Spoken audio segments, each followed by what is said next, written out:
While there's no doubt about his chances today, the president's re-election team is gearing up for November, and they'll certainly be watching the votes come in tonight on the Republican side.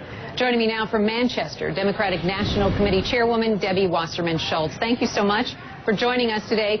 Congresswoman, the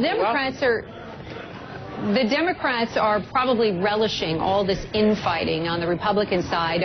Are the attacks on Romney actually helping President Obama, though, in November? Well, we're focused today and leading up to today on making sure that we stand up the most significant grassroots presidential campaign in history. We've been running a door-to-door, neighbor-to-neighbor campaign, had 500 events around the state, 3,200 one-on-one meetings, and 7 offices open around the state as of today. So that's our focus. The Republicans have been busy in a circular firing squad, and it's pretty clear that there's a dramatic contrast between the direction that President Obama has been taking us and fighting for working families and the group of candidates on the other side who want to make sure that the wealthiest, most fortunate Americans keep the wind at their backs. This is one of the dozen or 13 states that you even see Barack Obama's Chicago headquarters talking about that they really want to compete here. In fact, Barack Obama already has more campaign offices in this state, 7 campaign offices, than all of the Republican presidential candidates competing today combined. He has 20 staffers here. So you're going to find after this campaign, after the primary moves on to other states, that this will still be a highly contested state when it comes to the general election. All the focus today is on the Republicans, but that doesn't mean the Democrats aren't here as well. President Obama's re-election campaign is here, active. It's got paid staffers, more offices in New Hampshire than any of the Republican contenders right now. Campaign volunteers constantly remind voters how many state residents have health care thanks to Obama and what the payroll tax cut means to them.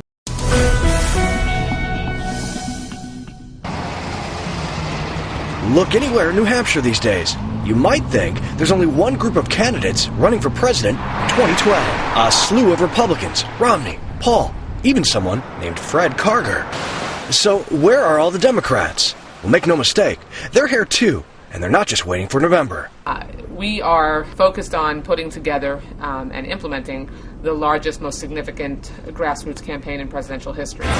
We're at the Obama headquarters, and you can see they are ramping up the machine here. They expect to put out 2,000 calls just from this office tonight. Democrats are not going unnoticed here. Members of the state Democratic Party met in Concord yesterday.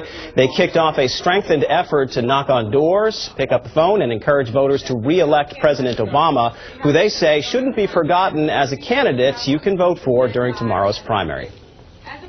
As of Tuesday, we'll have 7 offices open around the state of New Hampshire. We've made tens of thousands of phone calls. We've had 500 events around the state, 3,200 one-on-one meetings, which are real personal contact. Talk to voters about what matters to them and get them engaged and involved and get them to recruit others to participate. Wasserman Schultz stressed that the president has worked to encourage small businesses and contrasted his efforts with the Republicans. And in addition to the GOP, this is also a very busy day for the Democratic National Committee. As of today, they officially have 7 campaign offices open for President Obama throughout the Granite State. WMUR's Mike Garrity joins us live now. And Mike, you've been getting an inside look at the president's ground game here. Well, that's right. And at this point, the president has more than 20 paid New Hampshire staff. They're trying to use this primary day as an opportunity to show a, quote, stark contrast between President Obama and all the Republicans competing here. We're making sure that our volunteers and supporters are geared up and ready to go. The Obama for America campaign has officially opened up 4 new campaign offices statewide. That's in addition to 3 already open. Touring the Obama camp's New Hampshire headquarters in Manchester today, we observed an active phone bank and volunteers heading out to go door to door. What's the plan for tomorrow? But at Democratic Party headquarters, Obama volunteers aren't taking the punches out. I need the fact sheet. It's busy work, but it's essential work, and somebody has to do it. They're gearing up to hit the streets this weekend in New Hampshire with some help from this little fan of the first dog, Bo, and rapid return fire towards Romney.